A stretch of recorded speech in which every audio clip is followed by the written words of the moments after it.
Bakit hindi po nila nakita yun? Dapat noon pa lamang nabigyan na po kayo ng pansin, ng importansya na dapat mayroong programa at boses ang mga senior citizen sa bawat barangay. Kaya isulong natin, tay! Magkaroon kayo ng boses!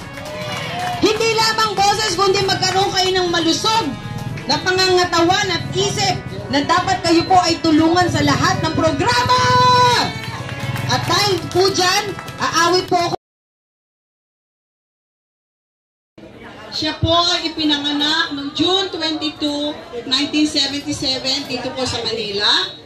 Nag-graduate po siya sa St. Mary's Academy at sa La Concordia College. Siya po ay naging chairman noong panahon po ni Mayor Alfredo Lim. Siya po ay active in Charity Parents for Good Children Foundation at naging volunteer po siya sa Berlin Foundation. Siya po ay naging investigative reporter ng DWBL para sa Bantay Hukom. Kunus anchor po ng Radyo Veritas, Bahay ng Negosyo International Organization. Siya po ay tumakbo ng konsehal noong 5th District ng Maynila noong 2022 election. Naging human rights po siya advocate at ngayon po ay naging senior citizens advocate po. Meron po siyang teleradyo program sa Media House Express, Mabilis na Tulong, Malasakit sa Tao, every Saturday po, 1 o'clock hanggang 2 o'clock ng hapon. Mga ka-senior citizens ko, ang aking tinutukoy ay walang iba kung hindi ang mahal na mga senior citizens, ang superhero ng Maynila at ang senior citizens, Miss Mara Tamundong. Hello, magandang umaga, sandali po ah. Kasi yung echo, favorite yata tayo. Magandang umaga po! Ayan, syempre, linggong-linggo, kailangan medyo masiglang-masigla po tayo. Para kahit pa paano, may nararamdaman tayo, at least, nakikita po na ibang tao, pwede natin itago yung nararamdaman. Ay, thank you po. Sandali, patayin ko na. Lang isa, hindi kaya eh. Sobrang liit yata ng ating espasyo. Pero, ang laki naman ng mga puso ng mga kasama ko ngayon. Kumakain po kayo ng burger? Wala pong mayonnaise yata? Meron? Sabi ko, wag lagyan para walang kolesterol eh.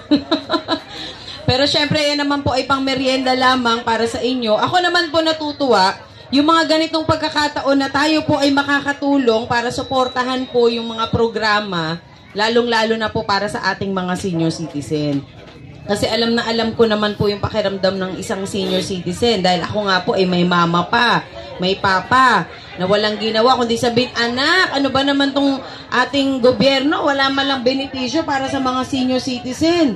Kailangan pumila pa ako sa City Hall para sa 500. Lagi ko sinasabi kay mama, ma, huwag ka nang pumila kasi total, naibibigay naman namin. Ang katwiran po ni mama, kahit 500 pesos yan, ibig sabihin para sa akin yan, ibig sabihin pinahahalagahan ako ng gobyerno kasama ako sa mga benepisyo. Kaya kahit na po nahihirapan siya, pipila siya, yun lamang po, hinihiling niya na syempre madagdagan pa po yung mga benepisyo na para sa mga senior citizen. Kaya ako naman po bilang isang anak na syempre nagmamahal ng magulang at lahat naman ho nakita natin sa ating mga magulang yung paghihirap dahil ako po isang magulang na alam ko po kung ano yung pakiramdam ninyo na kayo po ay magkaroon ng tunay na programa, mapansin ng gobyerno at matulungan talaga ng direkta. Yan po ang ating hinahangad para sa ating mga senior citizen. Yung mga nandyan po sa likuran, hello, magandang umaga po. Sa mga senior citizen po natin na nandyan sa gilid, happy birthday po dun sa nakapink. Nakapink po, happy birthday daw po niya kasi nagpagupit siya. Oo, happy birthday po sa ating mga senior citizen po na nandyan. Siyempre, magandang umaga. At least, naintindihan nyo na po yung tungkol sa inyong PhilHealth. Alam po ninyo, tayong mga Pilipino, matiisin tayo eh. Matiisin, matyaga, masipag. Kaya kahit na maliit na bagay, malaking bagay, mahalaga po sa atin. Kaya ako naman po, ang ginagampanan ko, yung mga ganitong klaseng programa, tumutulong na po ako para maibaba po direkta sa inyo. Kasi ang kailangan po ng ating mga senior citizen ay maintindihan kung ano ba talaga ang programa na meron para sa inyo. Kasi ang kulang po sa atin, kadalasan hindi po natin alam kung ano yung mga karapatan natin at mga programa para sa atin. Basta pila ka na lang dyan sa barangay. Kahit wala hindi mo alam, pumila ka na lang. Puro ganun po tayo eh. So iba pa rin po kung malalaman natin, yung ipipila ko pala, malaking tulong pala sa akin. So, syempre, namarites mo na kaagad sa kapitbahay o pumila ka doon. Kasi benepisyo mo yan, makakatulong sa gamot mo. Ibig sabihin, nagkakaroon ng dahilan po tayo para lalo rin natin matulungan yung kapwa po natin. Yan lamang po yung aking ginagawa. Syempre, ako po ay lumaki. Syempre, dito, lumaki po ako dito ng elementary, dito sa May Leyte Street. Na kung saan naging SK chairman po ako dito nung panahon ni Chairman Muyot. Kaya nung ako po ay bata pa lamang, namamalengke po kami ni Mama dito sa Sapanta. Lagi po kami nag-shortcut from yung Leyte, may tagusan po dito yan. Kaya alam na alam ko po lahat. Lahat po. At ako po pag namamalengke dyan, nililista na lang po minsan ni Mama, kabisado na po kasi niya yung mga tindahan dito. So, dala-dala ko lang po yung listahan kung si Mama po busy kasi ang Mama ko po guro, nagtuturo. So, anak, kayo na lang pumunta ng kapatid mo. May listahan na po kami, anong bibilihin. Mapakita ko lang po dyan sa tindahan. Ay, naku, anak ni Lori yan, hindi mo pwede bigyan ng pangit niyan, papabalik yan. Naku, huwag mo bigyan ng kulang-kulang ang kilo niyan. Ibabalik ng mama niya yan. Kaya ako po lumaki dito. At palagi po ako bumibili dito ng maliit na, dito tinitinda yung piniprito, yung naka-stick na maliit, na kulay itim, parang dugo. Baga, ayun. Favorite ko po kasi yung tinatago ko kay Mama. Kasi sabi Mama, huwag ka kumain yan, baga. Mama, cholesterol yan. Kasi ang mama ko po, pinalaki kami kumakain ng gulay talaga. At saka ng isda. Kaya ako po, bihira ako kumain ng baboy. Kaya nung natikman ko po yun, sabi kasi dito nung bata nakasabay ko sa palengke, masarap to, tikman mo. Di ka naman mamamatay dito. E nung natikman ko po na adik na kakabili, kaya ito yung gustong-gusto ko na utusan ako ni Mama sa palengke kasi bumibili nga po ako ng baga. Nakapag pinirito kasama yung steak. Pag uwi ko sa bahay, babagalan ko lang po yung lakad ko, ubus ko na yung baga. Busog na ako. Yan po yung mga memories ko dito. At sabi nga nila, kung hindi ka taga Sapanta, hindi ka maglalakas loob na maglito ka. Hila yung buhok mo dito pag hindi ka mabait. Pero syempre, pag taga rito ka, baka kabisado mo po yung mga tao rito. At syempre, mababait tayo. Basta hindi lang tayo aapihin. Di po ba? Walang pwedeng apihin sa atin, lalo na kung taga Sapanta. Lalo na yung mga senior citizen natin, na halos dito na talaga. Kaya sabi ko nga po, sino ho ba ang hindi magmamalasakit sa taong taga rito? Pwede nyo bang questionin na ako hindi magmalasakit samantalang dito po ako lumaki? Maaalis nyo po ba sa akin na mahalin ko yung kapwa ko bilang ako po ay lumaki dito at naglingkod dito? Nangangaroling po ako dito nung kabataan ko dito sa Don Pedro. Diyan kasi yung mga malalaking bahay di po ba? Ang tinatarget po namin yung malalaking bahay. Kasi malalaki din yung ibibigay. Ay, ito malaki gate, kahit di tayo marinig, magdodoorbell lang po kami. Kadalasan binibigyan po kami nung time na yon 50 pesos, 100, malaki na po yun. At minsan bibigyan po kami ng pagkain, ng cake. Yan po yung mga memories na naalala ko. Ngayon po na lumaki na ako, lahat po ng yan, gusto ko rin maranasan ng mga kabataan na matuto silang makipaglaro, makipagkaibigan, para yung tamang asal, yung values, maia-apply mo sa kaibigan mo. At ganoon din po yung mga senior citizen natin, malamang nung araw po, nakikita ko na kayo dito sa palengke.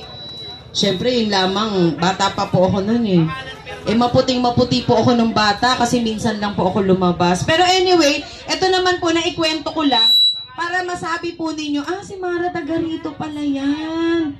Kaya pala, siga pala yan. Siga pala kinalakihan yan, kaya pala hindi takot yan. Kahit na ikalat ko po yung tarpaulin ko, sino hong magsasabi na ako hindi taga rito, kilala ko po lahat ng siga dito sa Arellano. Nakatira po yan dyan lang malapit po sa barangay hall ni Chairman Habay-Habay yung siga dito nung araw. Ewan ko lang kung alam niya, ayoko na po sabihin. Baka mapagalitan ako Alam ko pong siga yon. Kasi pumupunta po yun sa bahay namin eh. At lagi niya sinasabi, oh ha, pag may nanligaw sa'yo at ikaw niloko ka ha, sabihin mo lang sa akin, titirahin ko ka agad. Ay, nakakatakot. Kaya nung bata po ako, di na ako naglalabas. Kabisado ko po lahat dito. Lahat po ng mga kalaro ko, taga rito, hanggang ngayon, yung iba po nasa Amerika na. So lahat po ng mga memories ko nandito.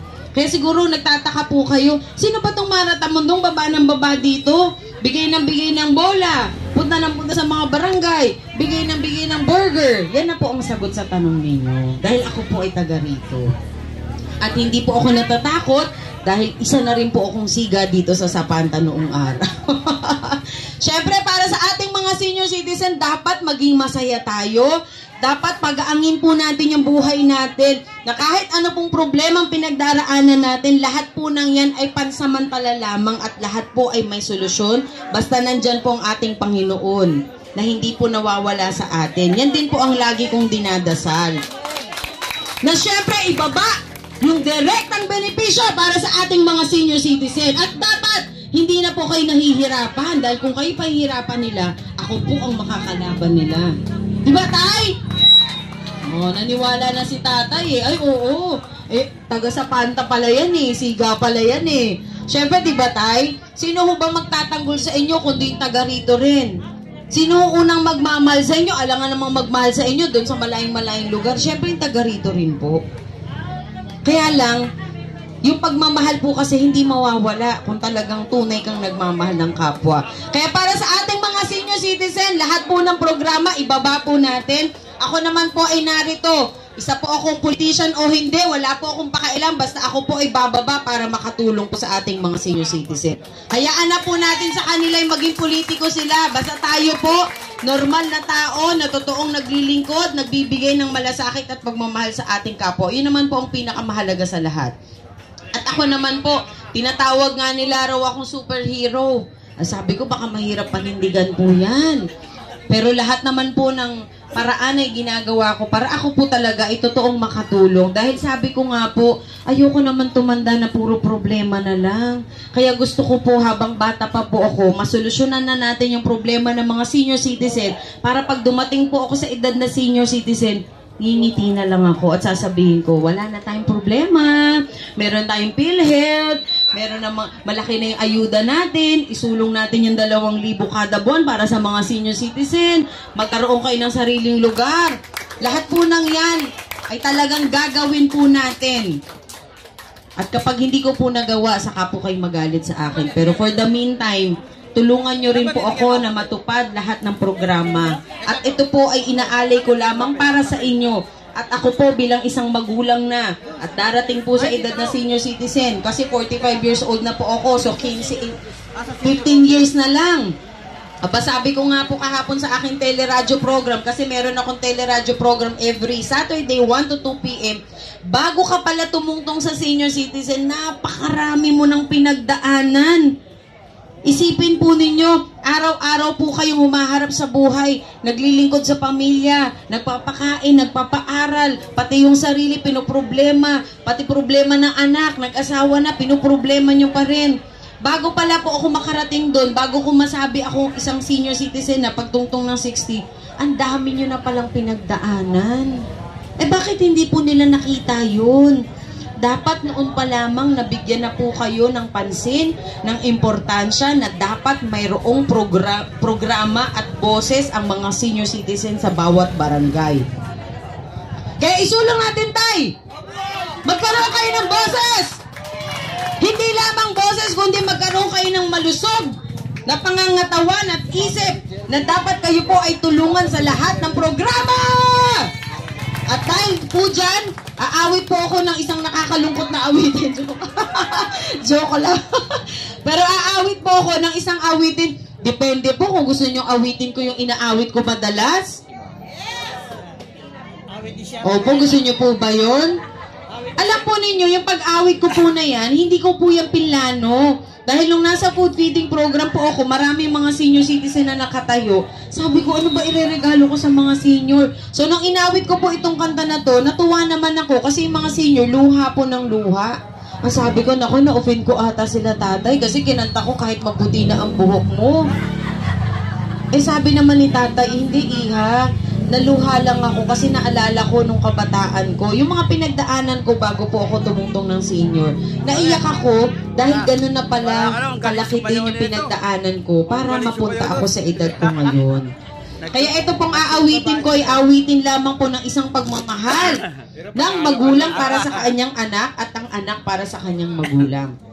At ito po ay awitin ng pagmamahal para sa inyo. Dahil hindi naman mahalaga kung pumuti na yung buhok nyo. Ang mahalaga kung ano po ang naging contribution nyo sa pamilya kung bakit pumuti na yung buhok ninyo. Napakahirap.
Nanalo si Konsyal or Congresswoman Mara Tamundong. Yan. Pamamatay ako pag Sinabi niya talagang matutupad. Totoo! Totoo yan. 100%.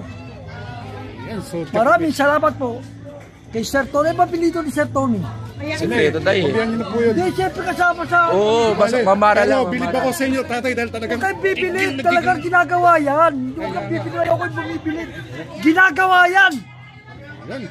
Salamat po sa inyong lima. Okay. Pagpalain kayo ng Diyos. Ay, salamat ay ha. Thank you, thank you. Ayan si Sen talaga. Wala,